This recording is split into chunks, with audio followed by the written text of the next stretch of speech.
What's going on, everybody? It's your boy Carbon, and I'm back. I'm back again. This time I am driving a, what is this, a Chrysler 300, like red eye. Fucking crazy. It's got a nice red accents, red interior, red exterior. Yeah, it is an SRT red eye. This thing is fucking powerful, and beyond my surprise, it is a stick shift vehicle.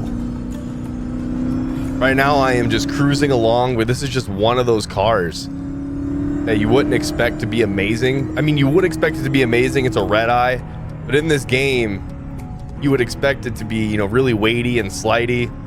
I'm gonna give it a little bit of a test. I'm gonna put it in a run for its money, especially since Season 2, or Series 2, however you see it, just started.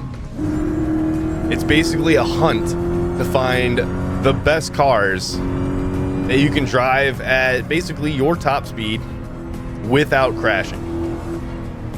And the leaderboards for Season 2 don't look anything like the leaderboards for Season 1. Season 1 leaderboards were all like the Civic EG6, the Porsche 911 GT3, the BMW 340i. It was like the same cars for months, like since I joined No Hesi servers. And with the new Series 2 rules having 1 hour to get as many points as you can, it has left people to branch out and look for cars that they might enjoy in Series 2 rather than in Series 1. So like the muscle car servers and the JDM servers, those servers have been hot. They have been popular. Oh shit. Let's give this thing a little bit of run for its money.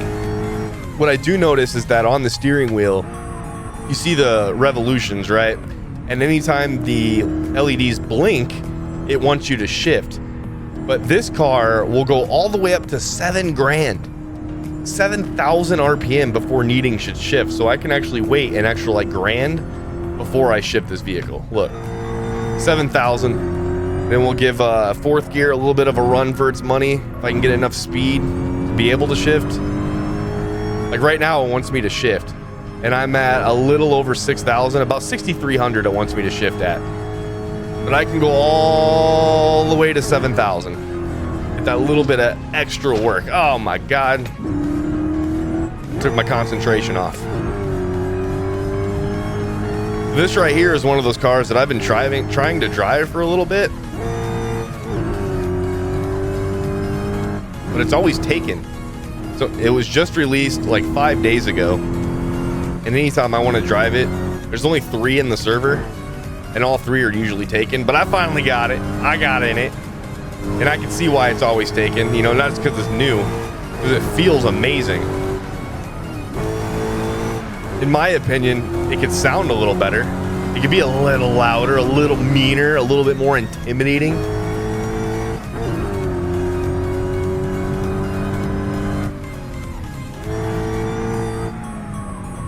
You know, it's not a skinny car, that's for sure.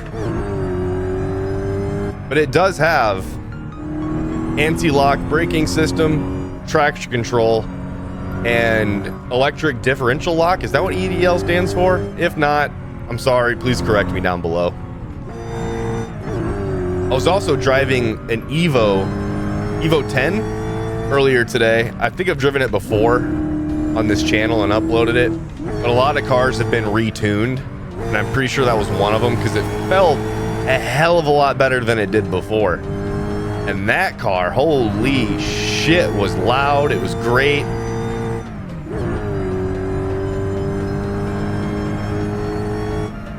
Oh, but it had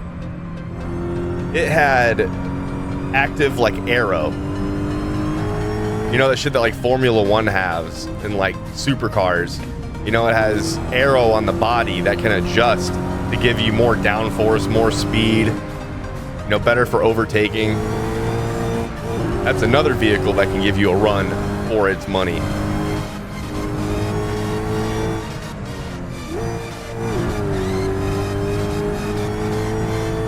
You can really feel all the bumps in the road.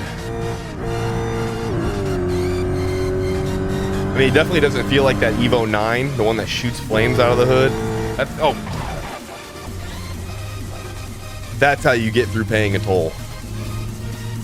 Let's go back to our immersion. Like I said, this car is just amazing. You know, I can see why some people love this car in real life. I didn't like it at first when this car was like first released in real life. And I think I was old enough to get my license at that point. And I really didn't understand them. It was just to me, it was just a fake Phantom. You know, I think a lot of people made that comparison. You know, even Cat Williams made that comparison in like one of his stand-ups. Okay, you know, Phantom, that's a Chrysler 300. Shit, talking about nigga, I got it because it looked just like a Phantom. No, nigga, it looked like a Chrysler 300. But then I played Midnight Club Dub Edition, and it had a Chrysler 300C with a Hemi, and I drove it, and I thought it was awesome. And from then on out, I really liked the car. So for them to release this and no Hesi, a little bit of a nostalgic feeling for me. Then again, all these red-eye Dodges and Chryslers, you know, basically everything under the Stellantis umbrella, they're starting to make some mean street machines. I tell you what, there's also a Camaro ZL1 in here. I'm gonna have to give a run for its money. But I do really love the fact that this car is manual transmission. I really thought it would be like an 8-speed transmission, and it would have the animation for shifting, but you would actually have to use the paddle shift, because for some reason, I don't know if it's just no Hesi servers or like all of Assetto Corsa servers in Content Manager. I don't think that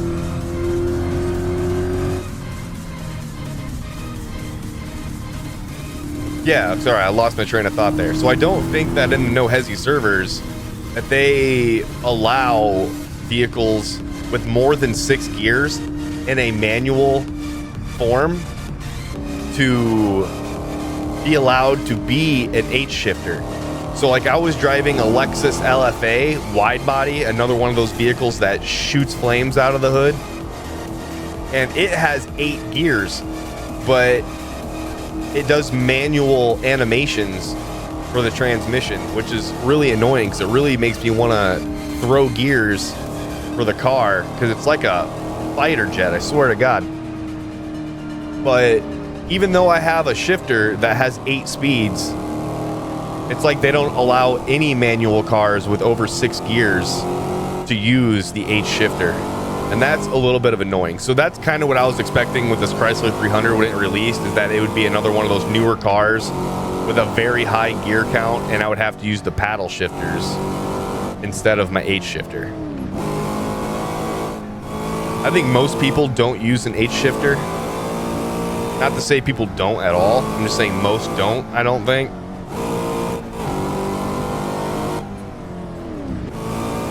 No, I also learned that like professional sim drivers, you know, when they're trying to get like fastest laps and whatnot, is they don't even use like a clutch pedal. They use like a button on their steering wheel because they need every fraction of a second that they can get.